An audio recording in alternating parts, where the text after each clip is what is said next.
हाँ तो बच्चों, इस वीडियो में मैं आपको बताऊंगा एनिलीन का नाइट्रेशन। जो लास्ट वीडियो में मैं बात कर रहा था कि नाइट्रेशन सबके सिंपल है, लेकिन एनिलीन का जो नाइट्रेशन है वो इम्पोर्टेंट है और सिंपल भी नहीं है। तो मैंने कहा था अगर एनिलीन का नाइट्रेशन आप वैसे ही करेंगे जैसे आप सबका करते आए हैं तो आपको 0 मार्क्स मिल जाएगा। ठीक है, तो देखते हैं इसका स्पेशल नाइट्रेशन कैसे होता है, ध्यान से देखिएगा रिएक्शन इसकी। और एक बात, शायद ये नाइट्रेशन सल्फोनेशन ये रिएक्शन आपके पीडीएफ नोट्स में ना हो तो आप इसमें से ही कर लेना। ठीक है, वीडियो में से देख के 2-3 रिएक्शन है ये इंपॉर्टेंट। देखिए, नाइट्रेशन ऑफ एनिलीन, आप हेडिंग डालेंगे अपनी कॉपी में सिर्फ नाइट्रेशन है। ओके, और नाइट्रेशन में आप क्या लिखेंगे वो थ्योरी में अभी समझा दूंगा, रिएक्शन समझा दूँ पहले, फिर उसी के ऊपर थ्योरी बोलेंगे हम। ठीक है, देखिए ध्यान से, एनिलीन का जब हम नाइट्रेशन कराते हैं समझिएगा, तो अगर हम किसी का भी नाइट्रेशन कराते हैं तो हम क्या करते हैं, फिनॉल का हमने कराया था डाइल्यूट HNO3 से रिएक्शन कराया था। ठीक है, बाकी सबका कंसनट्रेट से कराते हैं। तो किसी का कंसनट्रेट से, किसी का डाइल्यूट से, डाइल्यूट HNO3 से जो कराते हैं वो सिर्फ फिनॉल का, याद रखिएगा, क्योंकि फिनॉल का जो OH ग्रुप है वो हाईली रिएक्टिव होता है, इसलिए वो डाइल्यूट से ही रिएक्शन कर लेता है। ठीक है, फ्यूमिंग से अगर हम उसकी कराते हैं तो वहाँ पर हमारा बना था 2,4,6 ट्राइनाइट्रोफिनॉल।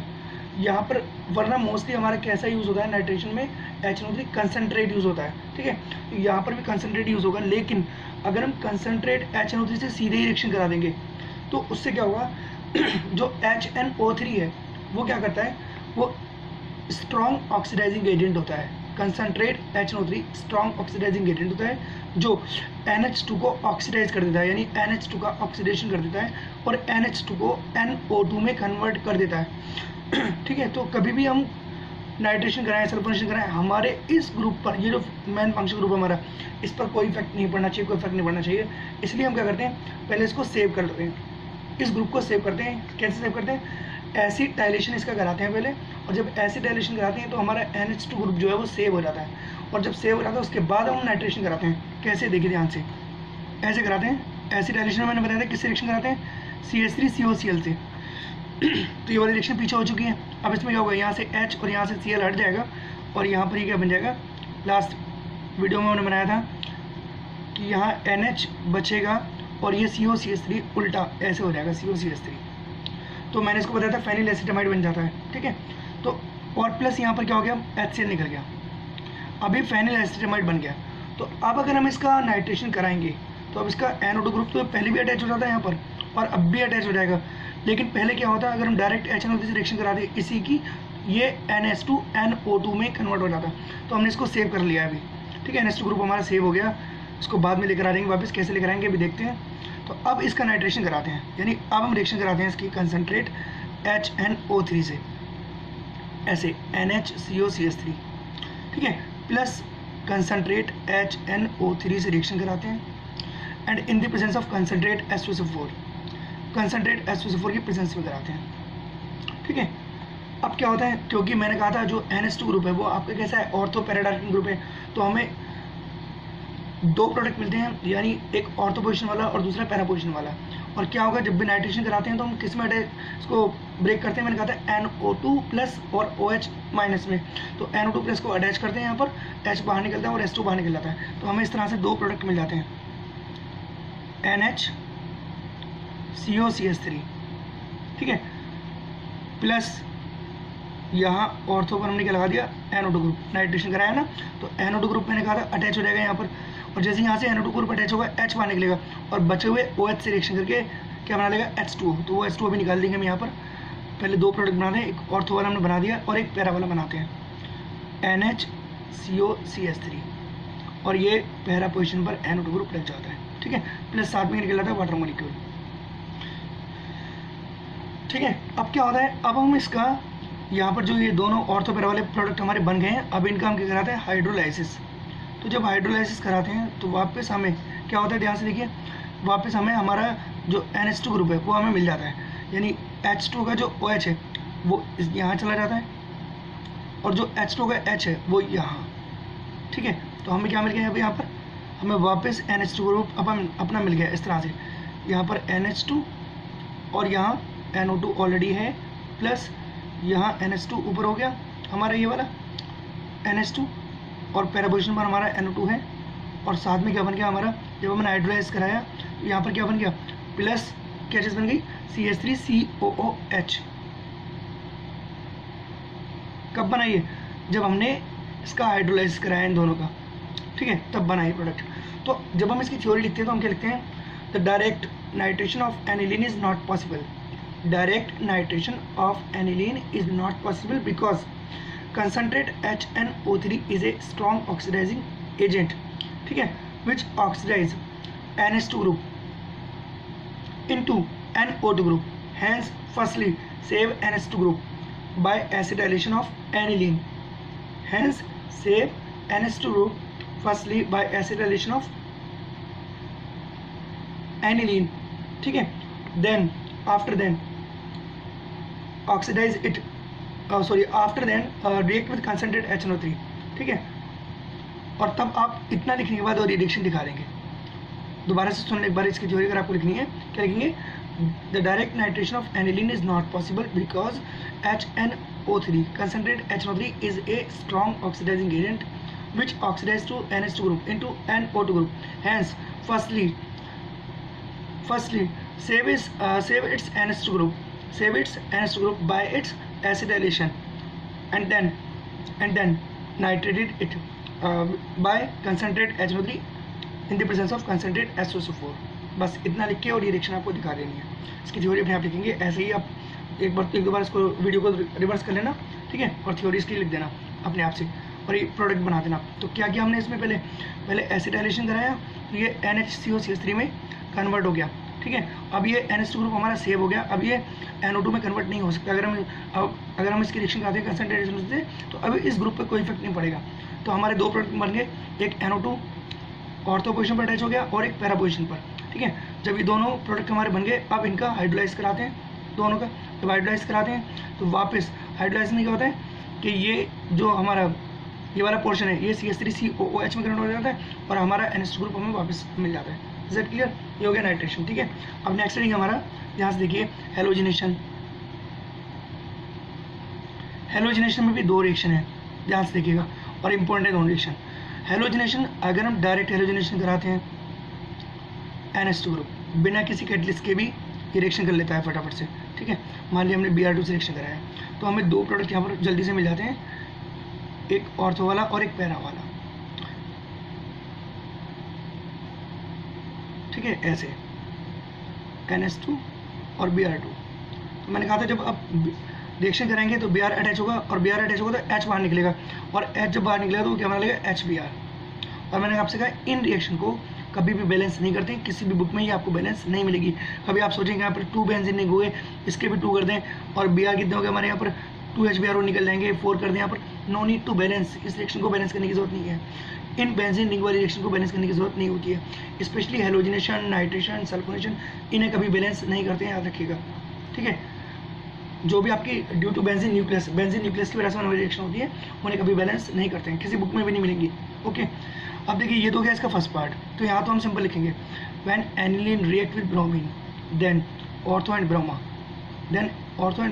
Aniline are obtained. बस इतना लिख के और इसी का सेकंड पॉइंट हम लिखेंगे when aniline react with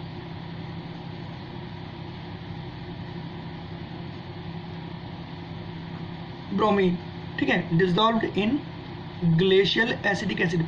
dissolved इन किसमें? ये glacial acetic acid. Glacial acetic acid. अब ग्लेशियल एसिटिक एसिड क्या होता है? ग्लेशियल एसिटिक एसिड हम बोलते हैं 100% प्योर एसिटिक एसिड को. बस याद रखिए उसमें ब्रोमीन को डिसॉल्व कर लेते हैं और ब्रोमीन को डिसॉल्व करके तब रिएक्शन कराते हैं. तब क्या बन जाता है? तब हमारा 2,4,6 ट्राइब्रोमो एनिलीन बन जाता है.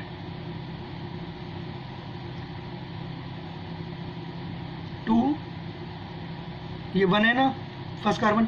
अब एक 2 3 4 5 6.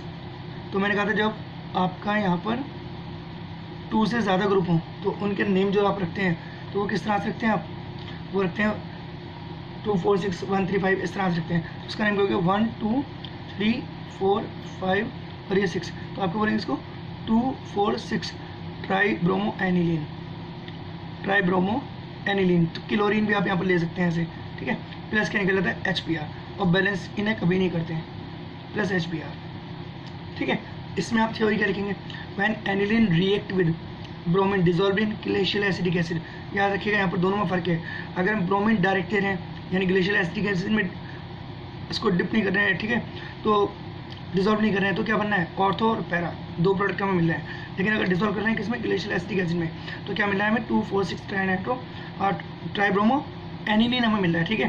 तो when aniline react with bromine dissolved in glacial acetic acid 10,2,4,6 tribromo aniline is formed, ठीक है, इज ऑब्टेन्ड। ये आप थ्योरी इसकी लिख देंगे इस तरह से, ये हेलोजिनेशन हो गया। ऐसे ही सल्फोनेशन है हमारा, सल्फोनेशन, ठीक है। सल्फोनेशन में क्या होता है, आप किससे रिएक्शन कराते हैं, H2SO4 से, NH2 कंसनट्रेट H2SO4 से रिएक्शन कराते हैं। बस आप डायरेक्ट रिएक्शन दिखा देना, ऑर्थो पैरा दो प्रोडक्ट हमें मिल जाते हैं, NH2 और यहाँ SO3H प्लस SO3H कहाँ लगाएंगे, पैरा पोजिशन पर। ऑर्थो मेटा पैरा ये मैंने क्लियर की थी पिछली वीडियो में, उनको ध्यान से देख लेना, ठीक है। और प्लस क्या निकलता है, तो मैंने आपको कह रखा है कि इसको जब भी सिलेक्शन कराएं तो कितने पार्ट में डिवाइड करना है, 2, किसमें, SO3H एंड OH। तो इस पार्ट को जब अटैच करते हैं तो H बाहर निकलता है और वो H और ये OH H2 निकाल देता है ऐसे, ठीक है। ये सल्फोनेशन हो गया, ठीक है। अब नेक्स्ट रिएक्शन हमारी, ध्यान से देखिएगा, नेक्स्ट रिएक्शन हमारी इसके बाद कैटालाइटिक रिडक्शन, कैटालाइटिक रिडक्शन। बस ध्यान से देखिए, कैटालाइटिक रिडक्शन, कैटालाइटिक रिडक्शन में क्या होता है, जल्दी से देखिए, कैटालाइटिक बोल रहे हैं तो इसका मतलब आप समझ गए होंगे। जब कैटालाइटिक रिडक्शन की बात आएगी तो इसका मतलब क्या है कि यहाँ पर आपको क्या लेना है, यहाँ पर आपको लेना है H2 लेना है, क्या लेना है यहाँ पर, H2, समझे। और कौन सा कैटलिस्ट होता है, वो निकल कैटलिस्ट होता है, ठीक है। तो क्या बन जाता है, जो रिंग है आपकी वो यहाँ से हट जाती है, रिंग आपको हटा देनी है, NH2। तो इसे क्या बोलते हैं, यहाँ पर आपका जो बन गया ये एमिनो साइक्लोहेक्सेन, एमिनो साइक्लोहेक्सेन। तो जब आप ये रिंग हटाएंगे यहाँ से तो आपको 3H2 की जरूरत पड़ेगी। आपको जब आप H2 सिलेक्शन कराएंगे निकल कैटलिस्ट के प्रेजेंस में, तो यहाँ से ये जो रिंग हट जाएगा। रिंग कैसे हटा, ध्यान से देखिए इधर, ये हमारा एनिलीन था, ध्यान से देखिएगा, ये बेंजीन हमने बना दिया, alternate single bond double bond लगा दिया, यहाँ पर NH2 ग्रुप है और बाकी सबकी वैलेंसी पूरी कर दी। इधर यहाँ H, यहाँ H, यहाँ भी H, यहाँ भी H और यहाँ भी H। अब सपोज करो अगर ये बॉन्ड हटा दें यहाँ से सारे, ये वाले बॉन्ड हटा दें तो हमारी रिंग खत्म हो जाएगी, ठीक है। और आपको कितने H अटैच करने पड़ेंगे सबके साथ, देखिए जैसे ये डबल बॉन्ड हमने हटाए, यहाँ 1 2 3 3 रहेगी इसकी वैलेंसी, यानी 1H यहाँ अटैच करेंगे, इसकी भी 1 2 3 3 रहेगी तो 1 यहाँ अटैच करेंगे, सबकी वैलेंसी कितनी रहेगी, 3 रहेगी, तो सबसे 1 H अटैच कर देंगे और यानी टोटल H जो अटैच होंगे वो कितने होंगे, 6, और ये रिंग यहाँ से हट जाएगी, समझिए। तो रिंग कब बनती है, जब ये पाई इलेक्ट्रॉन्स का डीलोकलाइजेशन होता है, ठीक है, रोड घूमते हैं, ये मैंने समझाया था क्लास में अच्छे से। तो ये रिंग यहाँ से हट जाएगी और क्या बन जाएगा, एनिलीन साइक्लोहेक्सेन, एनिलीन साइक्लोहेक्सेन, ठीक है। ओके, नेक्स्ट रिएक्शन देखते हैं आगे, ध्यान से देखिए। नेक्स्ट रिएक्शन है हमारी ऑक्सीडेशन। क्या है, ऑक्सीडेशन। ऑक्सीडेशन में क्या होता है, अगर हम एनिलीन का ऑक्सीडेशन कराते हैं, ध्यान से देखिए, ये NH2 है, ठीक है, और ऑक्सीडेशन करा रहे हैं स्ट्रॉन्ग ऑक्सीडाइजिंग एजेंट किससे, एसिडिक K2Cr2O7 से, एसिडिक K2Cr2O7। तो क्या बन जाता है यहाँ पर, ध्यान से देखिएगा, ये बन जाता है, ये बन गया, ठीक है। और इसे क्या बोलते हैं, पैराबेंजोक्विनोन, पैराबेंजोक्विनोन इसे बोलते हैं। और प्लस यहाँ से क्या निकल जाता है, NH3 निकल जाता है। तो अब अगर आप ध्यान से देखेंगे इस रिएक्शन को, फिर से वही चीज़ हो जाएगी कि हमें ओपन करना पड़ेगा। और अगर कोई भी चीज़ समझ में ना आया करे तो आप ऐसे बेंजीन रिंग को ओपन कर लिया कीजिए इस टाइम ऐसे, ठीक है। यहाँ पर कौन है आपका, NH2, और यहाँ सबके साथ H अटैच है। और जब आपको ये बनाना है तो इसकी स्ट्रक्चर कैसे बनाएंगे, आपको ये करना है C इस तरह से, देखिए जल्दी से, ठीक है। बस यहाँ डबल बॉन्ड O, यहाँ डबल बॉन्ड O। अब यहाँ से देखिए, अब यहाँ H कितने हैं टोटल, 4, 1 2 3 4, और यहाँ कितने हैं 2 3 4 5 6 7, तो इधर 7 है और इधर कितने 4, तो 3H निकल गए और 1 N, ये N यानी NH3 हमारा निकल गया, ठीक है। इस सेक्शन को ओपन करके भी देख लेना। यहाँ पर हमारा बन गया पैरा बेंजोक्विनोन।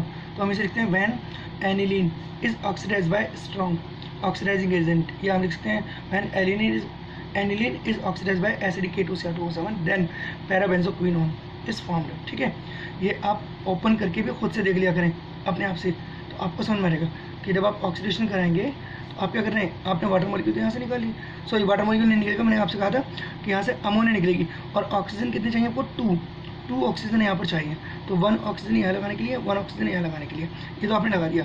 और आप क्या निकाल देंगे, टोटल NH3 इससे निकाल देंगे, यानी 1N और 3H आपने निकाल देंगे 7 में से, 7H है यहाँ पर इस टाइम टोटल, 5 तो यहाँ पर और 2 यहाँ पर। ठीक है, तो नेक्स्ट टॉपिक हम पढ़ेंगे, अब नया टॉपिक पढ़ेंगे इसके बाद benzene diazonium chloride. Okay.